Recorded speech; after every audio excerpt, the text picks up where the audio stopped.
ici ma paxi ya batuno so mwana papa fidèle anima kwa la star congolaise autrement dit passeport canadien na esa bino likambo ta batinze était ekitara toujours toyebi biso nyonso mama na biso oyo mama Liliane na Ottawa oyo mwana na ye papa Tony abengisaki ye na Kinshasa de Kinshasa na kati ya Canada aza na Ottawa o bomonaki bozela mpona information na mini mpo bozala sur ndenge na yebisaka bino azalaka FBI canadienne. Voilà photo ya mama oyo biso tout tolandaki yango na la bouche autorisée toza awa sur place na mama na biso Liliane aza na Ottawa. Bomoni photo oyo ezalaki eza juste photo oyo ntango mama azalaki malade bomoni ndenge aza donc nayebi te boko koqualifie mama oyo mbisi mai nyama to nini sikoyo nayebisa bino verité ke naza na kati ya ndako ya mama na Ottawa lelo toza jeudi le 7 juin 2018 naza na Ottawa na kati ya cuisine na ye mama Liliane na oya kala mingi te donc mama Liliane akomi na santé normale oyo mwana na ye abongisaki na Canada soki mpe balingaki baboma ye bazwa assurance vie nayebi te biso tu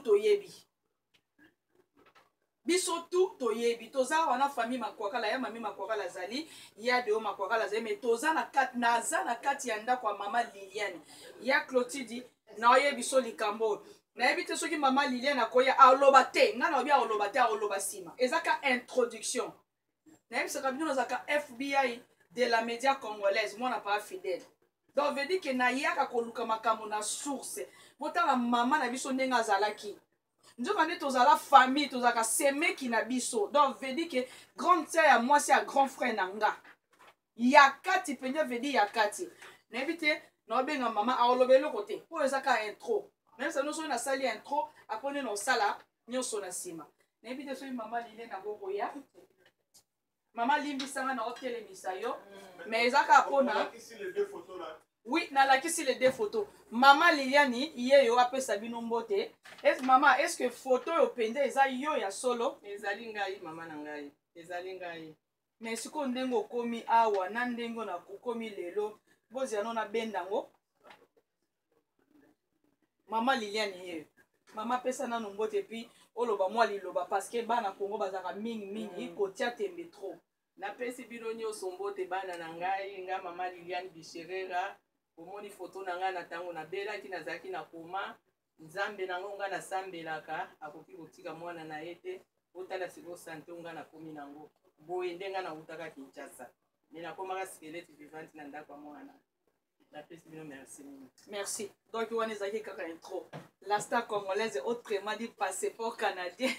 Moi, c'est à mon singe,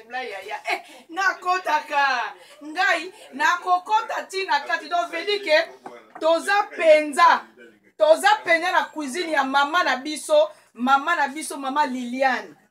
Mathieu Bisherera. Oh, c'est la star congolaise. Toyebani te menga na yebi o ya kala yo za mwana poto atongo. Yo penyo za mona poto atongo veut dire que na yaka na talaka na lobaka na bifo na vérifier information penya na la source na bi naza na bi o ezaka juste intro FBI asali musala na ye kala minute bozwa penya en exclusivité o la star toza na Ottawa na minute pa ndako mama Liliane d'abord vu que bo s'azarder te bo s'abonner kaka kala mingi te ma Croix TV Baya Micheline ya Clotilde toza pa mama Liliane kote mwindo toza pa mama Liliane toza na ya mami yeyo na yebi kalingaka koloba te asa leli atanga moni mama Liliane ya de yo yeyo donc veut dire que tozali o ezaka ka intro na saka intro mingi te donc veut dire que kala mingi te la star oloba makam na ye a plus mama azwi mokanda mama nanga na bosani mama azwi mokanda ya Canada Tony okanisaki Canada eza tata na yo okanisaki eza koko na yo Tony omoi mokanda o ya mama Liliane canadienne confirmée no loba pona na kasho enekeni te na kati ya mulangi yaya osanga pe loko te po biso tu ba canadien surtout nga penya passeport canadien mama zwi mokanda na ya canadien kala mingi te bomona siko ya papier plastique donc mama penya la canadienne biso totambolaka na biso yaya tokotambola ndenge tolingi ya mwasi ya mwasi tozela mama Thérèse azoya tozosala émission ya kafumba na biso bino eza kaka intro flash toleka